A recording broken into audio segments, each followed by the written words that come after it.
Hi students, నేను మీ microbiology sir. మీకు first semester తర్వాత సెకండ్ సెమిస్టర్ సిలబస్లో కూడా స్టార్ట్ చేయమని యూనివర్సిటీ వారు చెప్పడం జరిగింది. మనకి ఫస్ట్ సెమిస్టర్లో మైక్రోబయాలజీ వలె సెకండ్ సెమిస్టర్ మైక్రోబయాలజీ కూడా 5 యూనిట్స్ ఉన్నాయండి. 5 యూనిట్స్లో మనకి MBT2 second semester paper title name is microbial physiology and biochemistry. Microbial physiology and biochemistry ఈ తర్వాత సెండ్ చేస్తాను మీ గ్రూప్లో. మనకి 5 యూనిట్స్ ఉంటాయండి. 5 యూనిట్స్లో ఫస్ట్ వన్ బయోమాలిక్యూల్స్ అనేటువంటి ఫస్ట్ యూనిట్ బయోమాలిక్యూల్స్.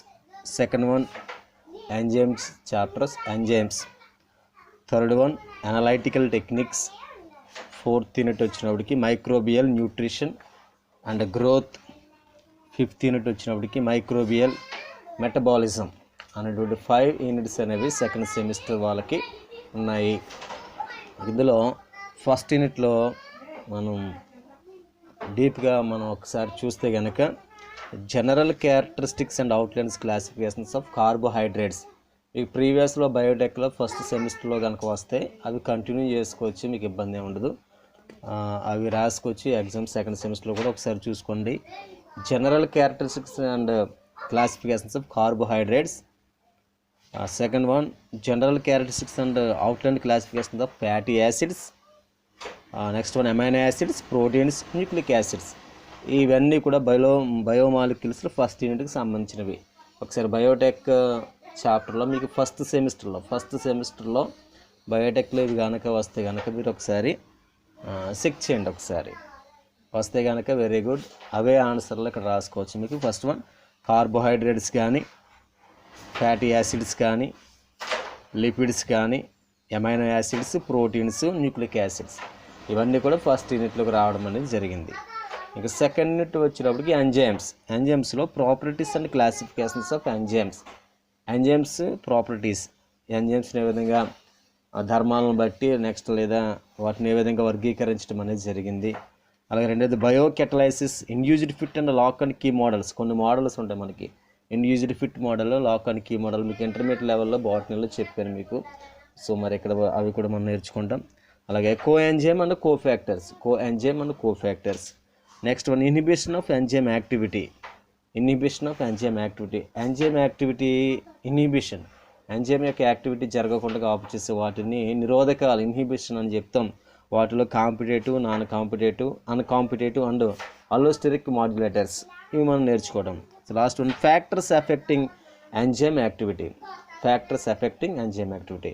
సెకండ్ యూనిట్లో మనము classification properties of enzymes, lock and key models, coenzyme, cofactors, next inhibition of enzymes activity, factors affecting of enzyme activity. ఈ 5 సబ్ టాపిక్స్ అనేవి సెకండ్ యూనిట్లో మనం చదువుకుంటాం. మ్యాక్సిమం మీకు first unit second unit బయోటెక్లో cover అవ్వచ్చు అనుకుంటున్నాను. ఒకసారి చెక్ చేయండి. అలాగే థర్డ్ యూనిట్ వచ్చినప్పటికి అనలైటికల్ టెక్నిక్స్. సో అనలైటికల్ టెక్నిక్స్లో principles and applications of colorimetry. So కొన్ని ఆపరేటర్స్ ఇస్తాడు. ఆపరేటర్స్ అనేవి మనకి ఎట్లా ఉపయోగపడతాయి బయోటెక్ లేదా మైక్రోబయాలజీ ల్యాబొరేటరీలో పరంగా. Next one principles and applications of colorimetry first question. Second chromatography techniques. So paper chromatography, thin layer chromatography, column COLUMN ఈ chromatographies techniques. Next one spectrophotometry. Next one centrifugation, gel electrophoresis. So ఇవి అన్ని sub topics అనేవి third యూనిట్లోకి వచ్చినాయి. Principles and applications of colorimetry, chromatography techniques, spectrophotometry, centrifugation, gel electrophoresis. ఇంకా fourth one వచ్చినప్పటికి microbial nutrition and growth. So మీరు బాగా గమనించండి, first unit, second unit, third unit అన్నీ కూడా బయోకెమికల్స్, ఎంజైమ్స్, అనలిటికల్ టెక్నిక్స్. దీని అంతా కూడా కొంచెం బయోటెక్ రిలేటెడ్ సంబంధించేందుకు మన పేపర్ పేరు కూడా microbial physiology and biochemistry. So బయోకెమిస్ట్రీకి సంబంధించిన ఫోర్త్ యూనిట్, ఫిఫ్త్ యూనిట్ కొంచెం ఈజీగా ఉంటాయి. సో మీరు కాన్సన్ట్రేషన్ చేయవలసినవి కూడా first unit, second unit, third unit పట్ల. సో మనకు ఫోర్త్ యూనిట్లో ఏం కనబడతాయి అంటే micro organisms requirements of nutrients. Micro organism bacteria species అనేవి న్యూట్రిషన్ ఫుడ్ మెటీరియల్ని ఎట్లాగా అబ్జర్వ్ చేసుకుంటాయి అన్నది ఫస్ట్ క్వశ్చన్. రెండవది nutritional groups of micro organs autotrophs, heterotrophs, lithotrophs, organotrophs, phototrophs and chemotrophs. ఈ విధంగా nutritional groups of micro organisms nutritional base చేసుకుని micro organisms అనేవి ఎట్లా క్లాసిఫికేషన్ చేశారనేది second question. Next microbial growth in different ఫేజెస్లో microbial growth అనేది ఎట్లా ఉంటుంది. సో లైక్ బ్యాచ్ కల్చర్లో కానీ synchronous culture, continuous biphasic growth. ఈ గ్రోత్లో మైక్రోబియల్ డెవలప్మెంట్ గ్రోత్ అనేది ఎట్లా జరుగుతుంది అనేది next question. Next factors influencing microbial growth జరిగేటప్పుడు ఫ్యాక్టర్స్ అవరోధాలు ఏమైనా ఉన్నాయా అనేవి మనకి ఇందులో వస్తుంది. Next one methods for measuring microbial growth. Methods మీరు డెవలప్మెంట్ చెందించినటువంటి మైక్రోబియల్ గ్రోత్ని ఓకేనండి మెజరింగ్ మెథడ్స్ ఎట్లా మనం కలెక్ట్ చేసుకుంటాం, ఏ మెథడ్లో మనం కలెక్ట్ చేసుకుంటాం అని మనకి డైరెక్ట్ మైక్రోస్కోపీ మెథడా, వయబుల్ కౌంటింగ్ ఎస్టిమేట్ మెథడా, టర్బిడోమెట్రీ అండ్ బయోమాస్ మెథడ్స్ అలా అన్నవి మనము ఈ 4th యూనిట్లో మనం నేర్చుకోవడం జరిగింది. 4th యూనిట్లో చూడండి బ్యాక్టీరియాల్ తినేటువంటి ఆహారం ఏంటి. సో బ్యాక్టీరియాలు తినేటువంటి ఆహారాన్ని బేస్ చేసుకుని ఎన్ని రకాలు ఉన్నాయి. నెక్స్ట్ ఇవి ఆహార పదార్థాలను తింటూ బ్యాక్టీరియా స్పీసీస్ ఎట్లా గ్రోత్ అవుతాయి, ఏ కల్చర్లో ఎలా పెరుగుతాయి, ఓకేనండి. ఇవి పెరిగేటప్పుడు అవరోధాలు ఏమైనా ఉన్నాయా, లేదు అవరోధాలు లేకపోతే కంటిన్యూస్గా గ్రోత్ అనేది డెవలప్మెంట్ చెందితే ఎట్లా మనం రికవరీ చేసుకుంటాం అన్నది, అంటే ఒక బ్యాక్టీరియా పెరుగుదల అనేది ఇక్కడ మనం బ్యాక్టీరియాలో గ్రోత్ కర్వ్ అని చెప్పుకోవచ్చు. గ్రోత్ కర్వ్ బ్యాక్టీరియా స్పీసీస్ అనేవి న్యూట్రిషన్స్ మీడియా వేసిన తర్వాత ఎట్లా పెరుగుతాయి, దాని యొక్క ఫ్యాక్టర్స్ ఏంటి, ఎలా అవరోధాలను ఎదుర్కొంటుంది. నెక్స్ట్ వన్ అవరోధాలు ఎదుర్కొన్న తర్వాత ఇది బయోమాస్ లేదా గ్రోత్ అనేది ఎట్లా పెరుగుతుంది, డిఫరెంట్ ఫేజెస్ డిఫరెంట్ కల్చర్స్ రకరకాల కల్చర్స్ మీడియాలో ఎలా పెరుగుతుంది, ఫైనల్గా మనం దాన్ని ఎలా కల్టివేట్ చేసుకుని మనం ఎలాగా రికవరీ చేసుకుంటాం అన్నది 4th యూనిట్లో వస్తుంది. ఇంక 5th unit is a very important so further features and next క్లాస్కి చాలా ఇంపార్టెంట్ టాపిక్ పాఠము aerobic respiration like glycolysis, TCA cycle, ED pathway, electron transport, oxidative and substrate level phosphorylation. మీకు గ్లైకాలిసిస్ క్రాబ్ సైకిల్ మీకు previous intermediate నుంచి వస్తుంది, అలా డిగ్రీలో మీకు ఫస్ట్ సెమిస్టర్ బయోటెక్లో కూడా వచ్చింది.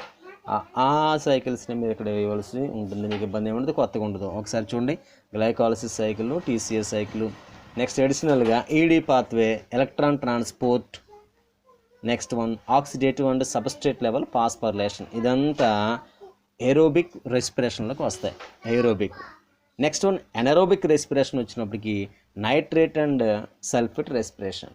So respiration there are divided into 2 types, aerobic respiration, anaerobic respiration. Aerobic రెస్పిరేషన్లోకి వచ్చినప్పటికీ glycolysis, TCA cycle, ED pathway, electron transport chain, phosphorylation, oxidative and substrate level phosphorylations అనేవి ఏరోబిక్ రెస్పిరేషన్లోకి వస్తాయి. ఎనరోబిక్లోకి ఏమొస్తాయంటే 2 వస్తాయి, నైట్రేట్ అండ్ సల్ఫేట్ రెస్పిరేషన్. ఇంకా మూడవది fermentation, lactic acid and ethanol fermentation process. Fermentation is very one of the important ఎస్ఐ fermentation. So next one outlines of oxygenic and anoxygenic photosynthesis in bacteria స్పీసెస్లో కొన్ని blue green algae బ్యాక్టీరియాల్లో oxygenic and anoxygenic photosynthesis ఎట్లా జరుగుతుంది. ఇలాగా 4 sub topics అనేవి 5th యూనిట్లో ఉన్నాయి. Anaerobic respiration, aerobic respiration, fermentation, photosynthesis. ఓకేనన్నా, ఈ 4 కలిపి 4 క్వశ్చన్స్ కలిపి మనకి 5th యూనిట్లో రావడం అనేది జరిగింది. These are second semester microbiology syllabus. And second paper title name microbial physiology and biochemistry. ఓకేనన్నా, ఈ క్లాస్ ఉన్న తర్వాత మీరు సెకండ్ సెమిస్టర్ వాళ్ళు అంటే ఫస్ట్ ఇయర్ వాళ్ళు, ఫస్ట్ ఇయర్ వాళ్ళు మీరు ఏం చేస్తారంటే బయోటెక్లో మీరు ఫస్ట్ ఇయర్ ఏమి నేర్చుకున్నారో అవి కొంచెం నాకు గ్రూప్లో సెండ్ చేస్తే కనుక మీకు రిమైనింగ్ చాప్టర్స్ అనేవి మీకు అవుట్లైన్స్, మనకి ఆన్లైన్ క్లాసులు సరిపోదు కాబట్టి టైము, మీకు outlines important patterns important points చెప్పి మీకు ఆ నోట్స్ అనేది మీకు వాట్సాప్లో మీకు ప్రొవైడ్ చేస్తాను. వన్స్ అగైన్ ఈ సెకండ్ సెమిస్టర్ వాళ్ళకి అంటే ఫస్ట్ ఇయర్ సెకండ్ సెమిస్టర్ వాళ్ళకి 5 యూనిట్స్ ఉంటాయి. గతంలో లాగా 5 యూనిట్స్ అంటే ఫస్ట్ ఇయర్ ఎగ్జామ్స్ ఇంకా ఇప్పుడు జరిగితే తెలియదు, కానీ సెకండ్ సెమిస్టర్స్ మొదలు పెడతాం. ఇవి కూడా ఎప్పటికప్పుడు చదవండి. ఎప్పటికప్పుడు కూడా దీనికి కూడా సెకండ్ సెమిస్టర్లో ఒక అసైన్మెంట్ బుక్ అనేది మెయింటైన్ చేసి మైక్రోబయాలజీకి ఒక అసైన్మెంట్ బుక్, ఆ బుక్లో మీకు వాట్సాప్ గ్రూపులు సెండ్ చేస్తాను, ఏ రోజు ఏ క్వశ్చన్ రాయాలి అనేది. అన్నిటికంటే ఫస్ట్ ఇంకా లెసన్స్ అనేవి కంప్లీట్ చేస్తాను. ముందు మీరు బయోటెక్లో ఫస్ట్ ఇయర్ ఫస్ట్ సెమిస్టర్లో బయోటెక్లో ఏమేమి క్వశ్చన్స్ చదువుకున్నారో నాకు ఒక పేపర్ మీద గ్రూప్లో సెండ్ చేయండి. Okay, thank you, bye.